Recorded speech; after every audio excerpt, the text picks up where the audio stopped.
do Evangelho de São Marcos, capítulo 16, versículos 15 a 20. Naquele tempo, Jesus se manifestou aos 11 discípulos e disse-lhes: Ide pelo mundo inteiro e anunciai o Evangelho a toda criatura. Quem crer e for batizado será salvo. Quem não crer será condenado. Os sinais que acompanharão aqueles que crerem são estes: expulsarão demônios em meu nome, falarão novas línguas. Se pegarem em serpentes ou beberem algum veneno mortal, não lhes fará mal algum. Quando impuserem as mãos sobre os doentes, eles ficarão curados. Depois de falar com os discípulos, o Senhor Jesus foi levado ao céu e sentou-se à direita de Deus. Os discípulos, então, saíram e pregaram por toda parte.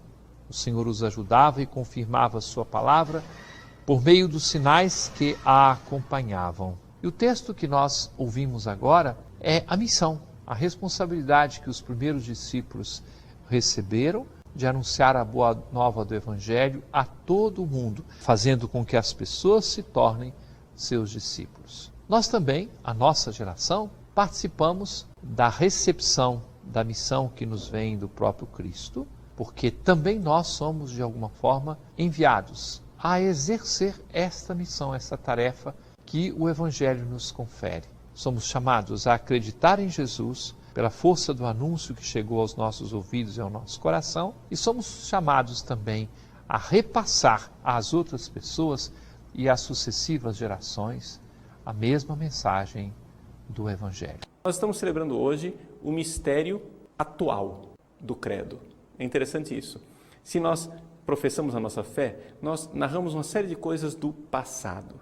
Jesus nasceu da Virgem Maria, padeceu sob Pôncio Pilatos, foi crucificado, morto, sepultado, ressuscitou ao terceiro dia. Depois narramos uma série de coisas do futuro. Ele virá julgar os vivos e os mortos. Mas no credo nós estamos neste momento em que se diz: Ele está sentado à direita de Deus, Pai Todo-Poderoso. Aqui, duas coisas extraordinárias. Primeiro, com a sua subida ao céu, Jesus inaugura uma realidade que jamais as pessoas poderiam imaginar. A novidade é a seguinte: existe um lugar para a nossa humanidade junto de Deus. Ele, na sua divina humanidade, agora inaugura uma presença no meio de nós. Não é à toa que Jesus promete estar conosco todos os dias até o fim dos tempos. Neste Evangelho, nós vemos essa presença de Jesus de forma especial nos sinais que acompanham os discípulos. Ele coloca claramente que haverá a expulsão dos demônios, o falar novas línguas e pegarem serpentes, veneno mortal. Nós vemos isso claramente na vida dos santos. Ao longo desses 2000 anos de história da Igreja, nós tivemos vários santos que tiveram essa experiência da invulnerabilidade. Ou seja, quiseram matar os santos, quiseram martirizá-los, mas de alguma forma Deus dava sinais de que estava com eles, mesmo no momento da morte e da provação. Se nós pegarmos, por exemplo, a história de São Jorge, este santo guerreiro que viveu durante a perseguição de Diocleciano, a narrativa da vida de São Jorge nos diz que ele sofreu uma certa invulnerabilidade. Os romanos quiseram matá-lo várias vezes e não conseguiram, até que, finalmente, cortaram-lhe a cabeça. Pois bem, esta invulnerabilidade que Jesus promete não é para nós jamais sofrermos ou sermos martirizados. É interessante isso. Essa mesma invulnerabilidade que Jesus promete, ela acontece ao mesmo tempo que o martírio, e é por isso que eu peguei um pouco esta narrativa da vida de São Jorge. É uma coisa estranha. Ao mesmo tempo que ele promete que não seremos atingidos, nós morreremos.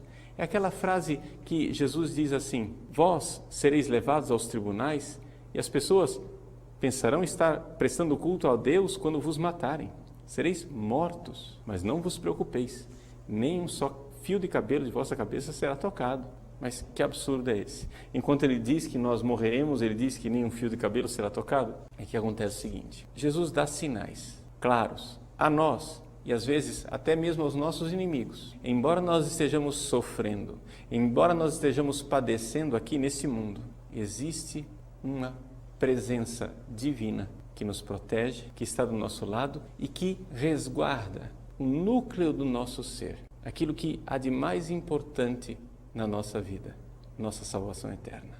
Então, às vezes, Jesus nos dá esses sinais milagrosos. Pessoas que sofrem, que são perseguidas, que são mártires, que derramam seu sangue, no meio de toda essa tortura, às vezes Deus dá uma graça de uma certa invulnerabilidade, que não impede que a pessoa morra, mas que atesta para ela, que está sendo provada pelo martírio, e para os inimigos da igreja que estão assistindo e sendo sujeitos desta perversão, que eles não estão indo contra uma pessoa humana somente, estão indo contra o próprio Deus. Aqui nós temos então um grande mistério, o mistério da história da salvação. Deus olha para a sua igreja.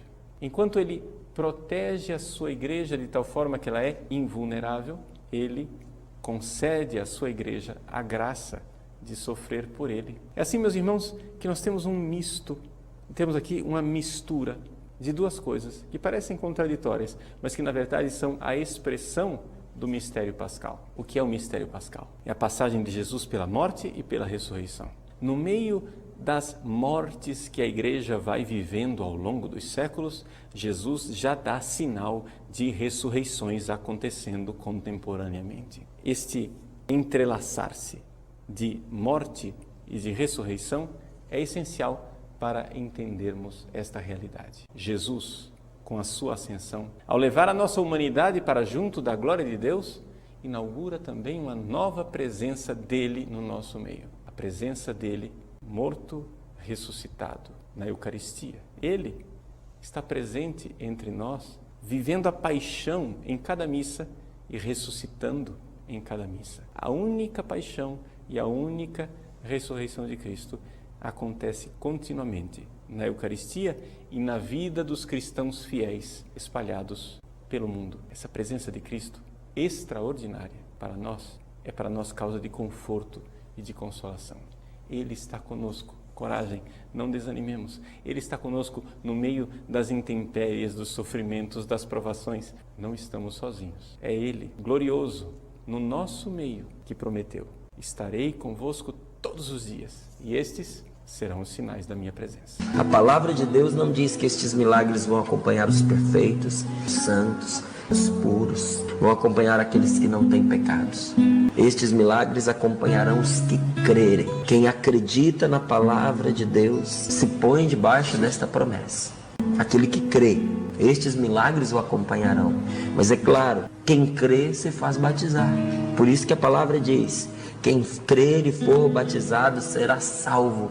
Nós somos salvos mediante a nossa fé, porque a fé é a resposta à salvação de Deus. Deus me diz: eu te salvo, e eu digo: eu aceito.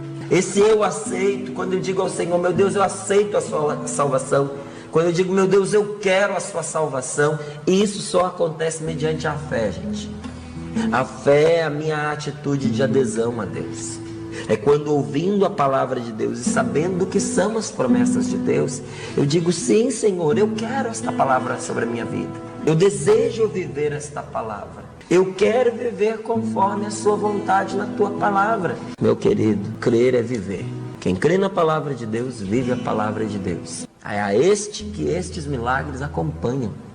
Estes milagres acompanharão aqueles que crerem. Quem crê se faz batizar, porque quem crê quer viver a vida com Jesus. E que milagres são esses? Expulsarão os demônios em meu nome, falarão novas línguas, se pegarem em serpentes e beberem veneno mortal, não lhes fará mal. E quando impuserem as mãos sobre os doentes, estes ficarão curados. De onde brota a força desses milagres? Olha, brota de duas coisas. Primeiro, brota de você ser batizado. Brota do Espírito Santo estar no seu coração. Quem tem o Espírito Santo consigo, estes milagres são possíveis na sua vida, na vida da pessoa que tem o Espírito Santo em seu coração. Estes milagres são possíveis a todos aqueles que estão em Deus, que o Espírito habita em seu coração e que habita pela graça do batismo. Mas veja, Jesus ele mostra muito bem qual é a condição em que esses milagres se manifestam. Ide pelo mundo inteiro e anunciai a boa nova a toda criatura. É quando a gente se coloca a anunciar a palavra de Deus que estes milagres se manifestam. Então o que eu preciso para que estes sinais também se manifestem dentro da minha casa? 2 coisas. Primeiro, ser cheio do Espírito Santo. E segundo, anunciar a palavra de Deus. Se você não consegue anunciar a palavra de Deus com a boca, porque muitas vezes os que estão à sua volta não entendem e não querem ouvir esta palavra, meu querido, anuncia com a vida. Se você tiver que calar, porque todas as vezes que você abre a boca, uma confusão se forma e as pessoas não entendem o que você está anunciando e até entram em atrito com você e dizem que isso é cristão, que nada, isso é besteira, isso é bobeira, você está fazendo papel de bobo, está ficando para trás, enquanto está todo mundo aí, olha, se dando bem. Você fica aí fazendo papel de bobo, perdoando a quem constantemente te trai, te machuca, te ofende. Mas você perdoou, Como que você está conversando com esta pessoa, depois de tudo que ela te fez, você perdoou? Você diz, eu perdoei. E a pessoa bate na perna e diz, você é um trouxa. E você no seu coração diz, não, eu sei por que eu perdoo. Eu perdoo porque também eu fui perdoado. Eu perdoo porque todos os dias eu também preciso de perdão. E se Jesus Cristo me perdoa pecados muito piores que eu cometo, por que eu não posso perdoar o pecado que essa pessoa cometeu contra mim? E esse testemunho que incomoda, que desinstala, que muitas vezes irrita, vai falar mais alto do que as suas palavras. Fala com a boca, mas fala com a vida. Prega com a boca, mas prega com o coração. Então estes milagres vão acompanhar aquilo que você faz, aquilo que você diz, aquilo que você vive. E aonde você estiver, estes milagres vão se manifestar através de você na sua vida. Por onde você for, meu irmão, que a palavra de Deus esteja na sua boca, que a palavra de Deus esteja no seu coração, mas que as pessoas não precisem ouvir você abrir os lábios para saber que você é de Jesus. Que as pessoas entendam que você é de Cristo pela postura que você tem.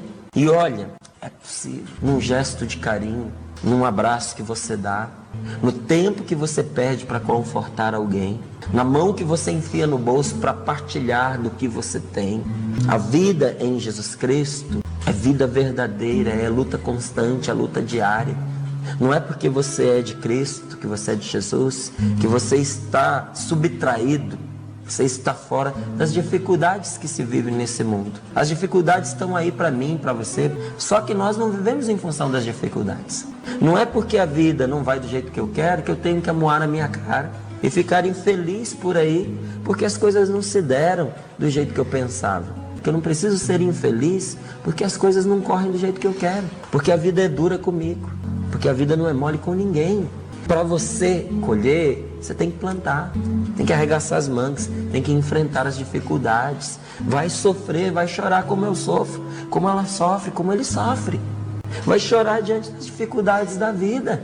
Você quer que o Espírito Santo inflame você, inflame a sua boca, inflame o seu coração para que você possa anunciar esta palavra por onde você passar? Então clame por este Espírito. Peça que o Espírito Santo venha evangelizar você, porque eu vou pedir que o Espírito Santo venha me evangelizar, para que eu possa evangelizar a muitos. Ninguém dá o que não recebeu. Para falar do Evangelho, é preciso ter recebido o Evangelho. Para falar do Evangelho, é preciso crer no Evangelho. E crer é viver. E aqui já começo a fazer uma distinção que sempre me fazem os sinais do sagrado. Pergunto, qual a diferença entre assunção e ascensão? Maria assunta ao céu é por força de Deus elevada. Jesus, na sua ascensão, é por força própria. E Jesus sobe aos céus, volta ao Pai para nos deixar uma grande missão. É Lucas dizendo a Teófilo como foi que Jesus subiu. E conta como os apóstolos receberam essa despedida de Jesus. A despedida é, na verdade, um começo. Os apóstolos olham para Jesus e o vê subir aos céus, e os anjos dizem: vão, anunciem, porque Jesus tinha dito: vós sereis testemunhas de mim na Judeia, na Samaria, até os confins do mundo. O que é o cristianismo se não fosse esse mandato de Jesus? Jesus viveu numa região muito pequena. Eu volto a insistir, ele ressuscitou, é a grande novidade, a grande e total novidade, mas os seus apóstolos foram grandes propagadores. Olha Pedro, pense em Paulo, um homem que foi percorrendo Judeia, Samaria, foi para tantas comunidades. Olha, um homem que, humanamente falando, quantas? Corintos, Felipe, as viagens missionárias de Paulo. Um homem que não se aquietava, um homem que foi visitando comunidade, fundando comunidades. Olha para os apóstolos que terminaram em Roma. Paulo preso, Pedro preso, e dá-lhe escrever cartas. Eu vejo que Pedro, Paulo, Tiago, André e assim tantos outros conseguiram pulverizar o mundo com a palavra de Deus. Fizeram a sua parte. E ao longo da história, o que você percebe? A igreja tentando levar esse conteúdo. Nós somos continuadores. Não pequemos na embalagem. Não economizemos embalagem, ele merece. Às vezes eu vejo presentes, as caixas bonitas, você olha dentro, não tem conteúdo. Tem até empresa para vender pacote de presente, que às vezes é mais caro que o presente. Eu brinco com essas coisas, porque o nosso conteúdo é valioso, é Jesus. Ofereçamos para Ele as melhores palavras, música, câmera, microfone, os aparelhos de som, as melhores igrejas. Ofereçamos para a propagação do Evangelho a melhor embalagem possível, porque nós somos os apóstolos de hoje, sem desvirtuar o conteúdo, sem estragar a mensagem. Eu não nego que há outras formas de evangelizar, por amor de Deus, claro. Acredito que a igreja tem vários carismas. A igreja, comunidade de leigos, cada um tem o seu carisma, mas nós estamos no mesmo objetivo. O objetivo de anunciar Jesus Cristo, e temos que fazê-lo da melhor forma possível. Nós não podemos nos calar, porque as pedras falarão. Nós não podemos desistir. O Evangelho tem que ir pelos telhados. Que cada um coloque os seus dons e seus carismas a serviço. Mas nós temos muito a evangelizar. Porque se os apóstolos tivessem recuado, o que seria do cristianismo hoje? E aonde que está? Os transmissores da fé. Eu fico pensando, se não apelar para os meios de comunicação, como que nós vamos chegar no seio da família? Se não usarmos rádio, TV, para chegar no coração da família brasileira, os outros estão fazendo a festa, estão pintando e bordando e destruindo as verdades. Será que não nos convém lembrar o que disse Jesus? Sejamos simples como as pombas, mais astutos como a serpente, e que os filhos das trevas são mais espertos que os filhos da luz. Então nos despertemos para aquilo que é o maior conteúdo de todos, Jesus Cristo. O Papa fala de duas palavras, ele fala em comunicação em dois momentos: palavra e silêncio. E a mais pura verdade. O ser humano só quer falar, o ser humano não quer escutar. E a comunicação, seja entre casais, comunicação com um terceiro, comunicação, informação, comunicação, boa notícia, comunicação, evangelização, requer palavra e silêncio para que acomode, para que assente, para que seja digerido a mensagem lançada. Nós não temos o hábito de ouvir, nós temos o hábito de falar. Talvez pensemos um pouco mais em escutar a Deus, em escutar o próximo e silenciar um pouco mais. Jesus volta para o céu. Aquele Jesus que depois da ressurreição passou aqui no meio dos seus discípulos, aparecendo a eles, dando as últimas instruções, especialmente derramando sobre o coração dos discípulos a paz. É interessante, todas as aparições de Jesus depois da sua ressurreição, ele sempre diz: a paz esteja convosco, preparando o coração dos discípulos com a paz, para que não houvesse litígio no coração dos discípulos, para que não houvesse guerra, para que não houvesse mágoa, para que não houvesse ressentimento no coração dos discípulos, pois tinham matado aqueles no qual ele acreditava, tinham ferido aquele que eles amavam. Jesus vai preparando o coração dos discípulos para que eles não tenham raiva, mágoa. Tanto que no Evangelho de João, quando Jesus aparece a primeira vez aos discípulos, diz assim: a quem perdoardes serão perdoados. Há um ministério de perdão para aqueles que seguem a Jesus Cristo. E só depois que o coração está em paz, só depois que o coração conseguiu perdoar, é que vem sobre os apóstolos e sobre a primeira igreja o Espírito Santo de Deus. E Jesus, quando volta para o céu, ele diz para nós, os seus seguidores, os batizados: ide por todo mundo e pregai o Evangelho. Mas o que é o Evangelho? O Evangelho não é um livro.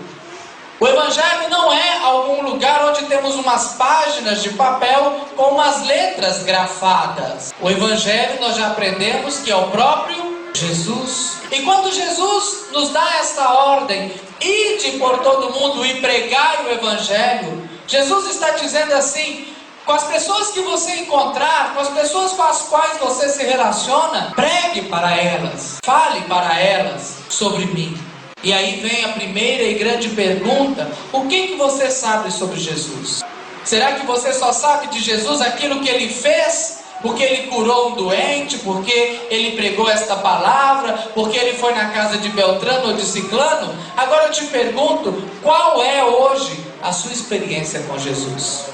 O que você tem para dizer da sua experiência hoje com Jesus Cristo? Jesus Cristo para você é uma pessoa real com quem você se relaciona, com quem você experimenta? Ou ele é apenas um personagem de uma história que está num passado distante? Quem é Jesus para você?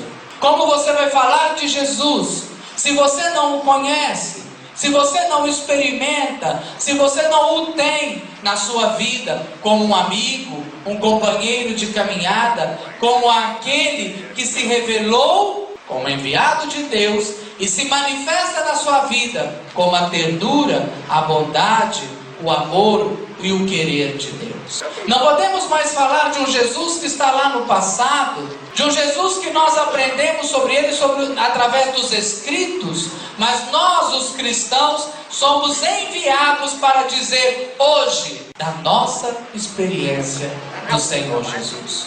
Uma experiência que deve ser atualizada no convívio real de duas almas que se encontram, de duas pessoas que se relacionam e mais ainda, de dois corações que se amam. Esse é o desejo de Jesus, que nós possamos conhecê-lo e então vamos amá-lo. E amando, nós seremos capazes de mostrar ao mundo este Deus que é bondade, ternura, misericórdia, perdão, graça, é companheiro. Quem é Jesus para você? Como você vai falar de Jesus se você não o conhece, se você não o experimenta, se você não o tem na sua vida como um amigo, um companheiro de caminhada, como aquele que se revelou como enviado de Deus e se manifesta na sua vida como a ternura, a bondade, o amor e o querer de Deus? Não podemos mais falar de um Jesus que está lá no passado, de um Jesus que nós aprendemos sobre ele através dos Escritos, mas nós, os cristãos, somos enviados para dizer hoje da nossa experiência do Senhor Jesus.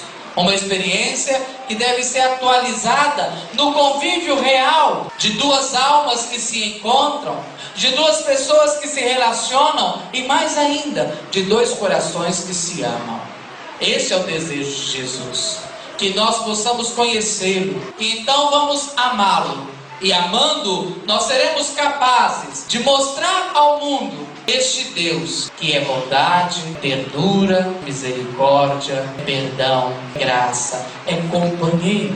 Qual é a sua experiência de Jesus? Este Jesus que nasceu por nós, morreu, ressuscitou e nos deu o seu Espírito Santo. E é o Espírito Santo que nos congrega numa comunidade para que possamos sentir Jesus no meio de nós. Nós já não vemos mais Jesus, nós não enxergamos Jesus com os nossos olhos, mas nós o vemos com o nosso coração. Nós sabemos que Ele está no meio de nós, Ele está em nossas vidas e Ele nos conduz a nós que nos deixamos guiar por Ele, porque Ele é nosso pastor, Ele vai à nossa frente, Ele vai conduzindo os nossos passos e felizes somos nós que ouvimos a sua voz e nos deixamos guiar por Ele pelas estradas da vida, para que nós não nos percamos nos caminhos da vida, nas encruzilhadas da vida, nas escuridões das noites da nossa vida, mas que seguindo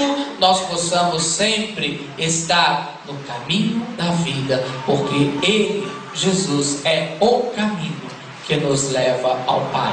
Ele é a vida em plenitude que nos tira da ilusão dessa existência. E Ele é a verdade que nos liberta para que possamos caminhar e viver a vida em plenitude. Nós precisamos anunciar, falar para as pessoas. A nossa vida também é um livro. Quantas páginas já tem no livro da sua vida? Quantas coisas já foram escritas na sua vida, não é verdade? Desde o dia que nós nascemos até hoje. Alguns fazem do livro da sua vida uma comédia, outros uma tragédia. Alguns sabem fazer da vida um romance, outros uma ficção. Porém, hoje nós temos a oportunidade. Nós temos ainda páginas no livro da nossa vida.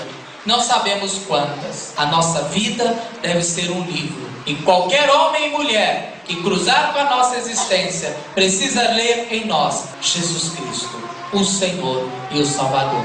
Porque Ele me deu esta autoridade. Ele me deu esta missão.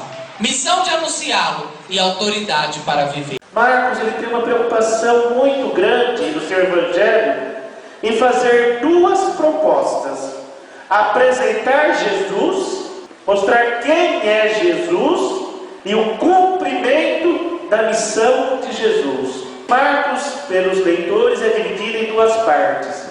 A primeira parte começa com o nascimento pelo batismo no Rio Jordão, por João Batista, mostrando que o batismo é muito mais que uma aguinha na cabeça e uma velhinha na mão da criança e um certificado para você colocar no quadrinho.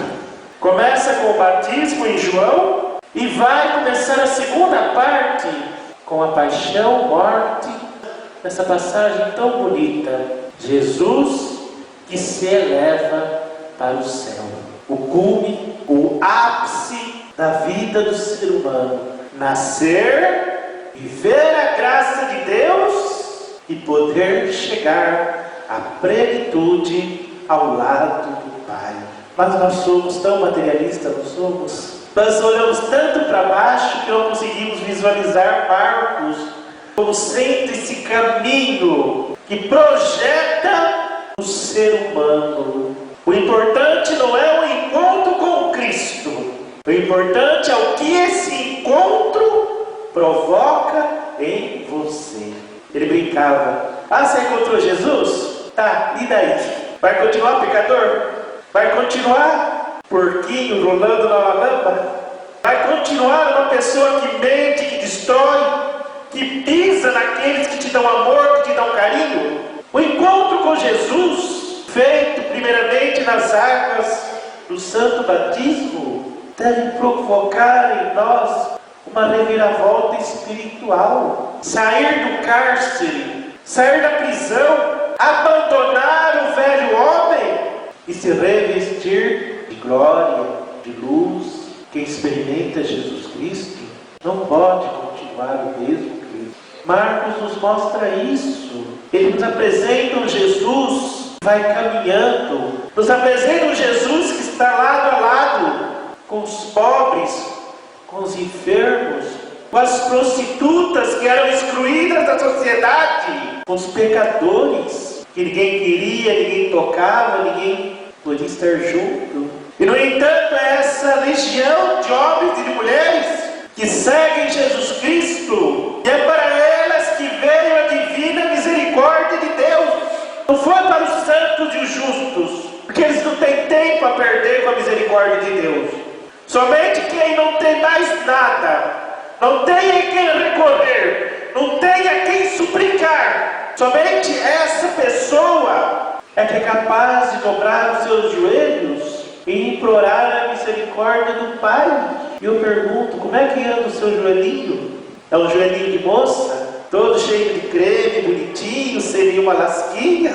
Você lê um carro? É um joelho que se dobra, está calejado de tanto ficar suplicando a misericórdia de Deus. A misericórdia, o amor do Pai, é para aqueles que vão atrás, é para aqueles que tomam posse do céu.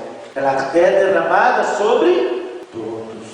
Mas o homem prudente, o agricultor sábio, ele canaliza aquela água da chuva para que ela tenha o maior efeito sobre a sua vida. Enquanto que o homem da cidade, o que ele faz com a chuva? Deixa que ela vá pelo poeiro, pelo esgoto. Canalize a graça de Deus na sua vida. Canalize o amor do Pai dentro da sua vida, para que você possa dar muitos e muitos frutos. E acima de tudo, acolha com misericórdia aquele que misericordiosamente amou você até o alto.